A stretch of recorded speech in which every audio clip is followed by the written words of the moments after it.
నేను ఇండియా అని 15 సంవత్సరాల నుంచి 16 సంవత్సరాల వరకు అతను చేస్తున్న న్యాయ పోరాటం, ధర్మ పోరాటంలో నేను ముమ్మాటికి ఇండియనే చెప్పాను. 4 దఫాలుగా కేంద్ర హోంశాఖ భారతదేశ పౌరులను తీర్పిచ్చినప్పుడు కానీ, 2013 ఆంధ్రప్రదేశ్ హైకోర్టు తీర్పిచ్చినప్పుడు కానీ అనేక మార్లు ఇండియన్ అని చెప్పినటువంటి వాదనతోటి ముందుకు వచ్చినటువంటి ఆయనే ఎట్టకేలకు భారతదేశ చట్టంలో ఉన్నటువంటి ఈ న్యాయస్థానంలో అతను భారతదేశ పౌరుడు కాదన్న తర్వాత న్యాయస్థానం ముందు తల వంచి పొరపాటును ఒప్పుకున్నట్టుగా నేను భావిస్తున్నా 30 లక్షల నష్టపరిహారం కట్టాను.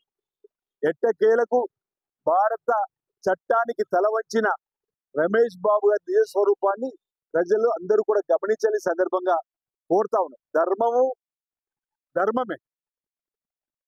మహాభారతంలో పాండవులది ధర్మము న్యాయము వాడే రాజ్యం అని చెప్పినప్పటికీ కూడా 13 సంవత్సరాల అజ్ఞాత వాసం తర్వాత వాళ్ళకు అధికారం దక్కింది. చరిత్ర చూసినాం. రామాయణంలో రాముడే పట్టాభిషేకం జరుపుకోవాలి కానీ 14 సంవత్సరాల వనవాసం తర్వాత.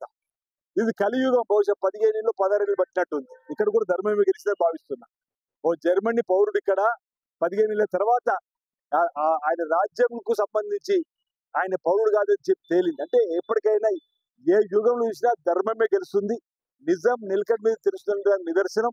మన భారతదేశ చట్టాలు కూడా మన న్యాయస్థానాలపై ఉన్నటువంటి గౌరవాన్ని కూడా ఈ తీర్పు వల్ల మరింత ఇనుమనింప చేసిందని జస్టిస్ విజయసేన్ రెడ్డి గారి ధర్మాసనం ఇచ్చినటువంటి తీర్పు వల్ల మరి చాలా అంటే న్యాయస్థానం పైన న్యాయ వ్యవస్థ పైన ఒక నమ్మకం పెరిగిందని చెప్పి ఈ సందర్భంగా భావన వ్యక్తం చేస్తా ఉన్నా.